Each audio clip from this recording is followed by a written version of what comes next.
Queen Emma was my grandmother Kilmailani's first cousin. My grandmother was a my grandmother was a lady in waiting to Queen Emma's court and told us through my father about the wonderful things that Queen Emma did for her people. She was very committed and dedicated to the betterment of the Hawaiian people. We have tried through the years, through our family, to live in that tradition and serve God in ways that all of us could show that we are descendants of a queen who really loved and cared for people. The first stop on our pilgrimage today is Rook House. Rook House is the childhood home of Queen Emma, where she grew up with her father, Dr. Rook, who was an Englishman. And he had an infirmary in the house, and as a young child, Queen Emma worked in the dispensary. And this is perhaps where she got her passion for tending to the sick in her kingdom when she was queen. I searched and searched for years for Rook House and was always told that it was on Beretania Street across from the fire station. And finally, after doing a little bit more research, I pinned it down to the Makai side of Beretania Street between Bethel and Nu'uanu. And so I went to the Makai side of Beretania Street to Bethel and Nu'uanu and found myself in the parking lot of Mark's garage. And every time I would stand there and try to think back in time to what it must have been like to have an estate there with plants and tall trees, I kept thinking of the line in the song, "Pave paradise and put up a parking lot."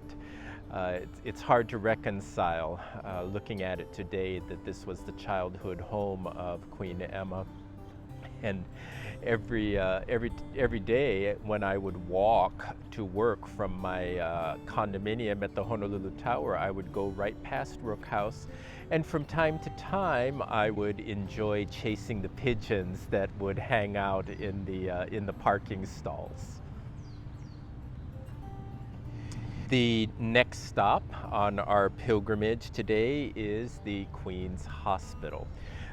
It's called the Queen's Hospital because Queen Emma and her husband, King Kamehameha IV, were responsible for soliciting the funds to build the hospital, and they went with notebooks in hand to the houses and the businesses in downtown Honolulu. They decided to forego any kind of royal privilege, and they walked with notebooks and pencils and knocked on doors and solicited funds. And I can't remember what the goal was, but I do remember that they doubled the goal that they had.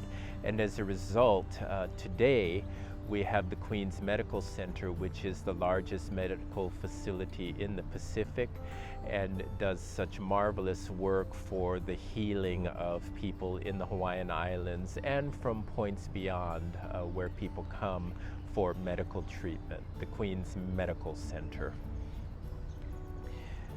The next stop on our pilgrimage is St. Andrew's Priory School for Girls.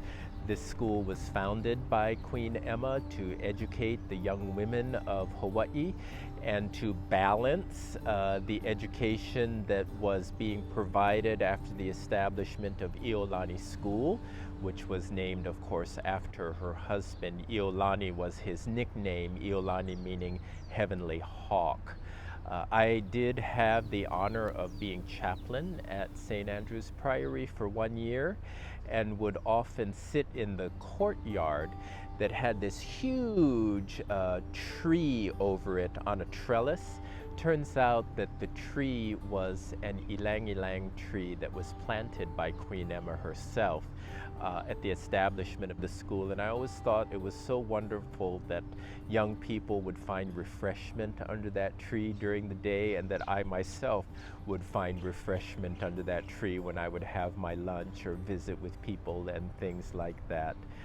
That's the St. Andrew's Priory School. The next stop On our journey this morning is the Cathedral of St. Andrew. The Cathedral of St. Andrew was built from funds that Queen Emma solicited after the death of her husband on a trip to England, where she met with Queen Victoria and then procured funds from other benefactors to build the cathedral. The cornerstone was planted by King Kamehameha V, Lot, in 1867. And from that one stone that he laid in the ground, this wonderful edifice arose to enhance the skyline of Honolulu. It is a place where today people come for refreshment, for worship, for respite. And there is in the cathedral itself a place called the Wahikapu. Wahikapu meaning sacred place. And in that Wahikapu, there is a very, very magnificent icon done by Robert Lentz of Queen Emma and King Kamehameha IV. And people go there to pray and say prayers of thanks and gratitude for all that this couple did for the people of Hawaii. Also in the cathedral, there is a cross that has been fashioned from the hull of the USS Arizona. That is significant, of course, because the USS Arizona was sunk during the bombing of Pearl Harbor. So the cathedral is not only a place of worship and a place of respite and refreshment, but also a repository of history. So I encourage everyone to make pilgrimage there if and when you can. This is the Cathedral of St. Andrew. And now, I'd like to take you to Hanai Akamalama. Hanai Akamalama means the Southern Cross. That is a constellation found in the southern skies, and it was used by Polynesian navigators to find Tahiti, and it was considered the pathway to Tahiti. Also the name of Queen Emma's summer palace in Nu'uanu Valley. This is a place that she built to find rest and refreshment from the dust and din of downtown Honolulu. Of course, today, we consider it all part of one metropolis, but back in the day, that Nu'uanu was considered the country. And this is the home where she would sit on the veranda and look out over the ocean. The home itself is a wonderful, wonderful museum of treasures, including a cradle crafted out of koa in the shape of a coconut shell. There is also a beautiful piano that Queen Emma herself used to play. There is a cabinet in the parlor that was made from koa that was shipped to Germany, where the cabinet was made and then shipped back. It's an amazing piece because the glass was designed to curve and fit into the shape of the cabinet itself. Also, there is the christening chalice of Prince Albert, which was given to the sovereigns by Queen Victoria of England, who was Prince Albert's godmother. It's a magnificent sterling silver piece that can be found in the Summer Palace today. It is run by the Daughters of Hawaii, and a place where many, many people go to learn about Queen Emma and King Kamehameha IV. This is the Summer Palace. Finally, the last spot on our pilgrimage today is Mauna Ala. Mauna Ala, the royal mausoleum, the burial place of Hawaiian royalty, including all the Kamehamehas except for King Kamehameha the Great, who is buried in secret on Hawaii Island, and also all the Kalakauas, including David Kalakaua, Queen Liliuokalani, and Princess Kaiulani, all buried in Mauna Ala. Mauna Ala means fragrant mountain, and it was chosen, I'm told, because one could stand in the day at Mauna Ala and smell the aroma of the kawelu as it wafted down from the slopes of Nu'uanu. And kawelu is a grass that is often used and cited in tribute to Kamehameha IV. It is also the only place today in the state of Hawaii where the Hawaiian flag flies alone. So this is still considered sovereign land, and it has great spirituality, and it's a wonderful legacy to the people of Hawaii from Hawaiian royalty, and a place to not only learn and know about Hawaiian history, but to feel the essence of the past and all that people like King Kamehameha IV and Queen Emma did for us. Because of them, we have the cathedral. Because of them, we have the schools. Because of them, we have the hospital. Because of them, we have this church.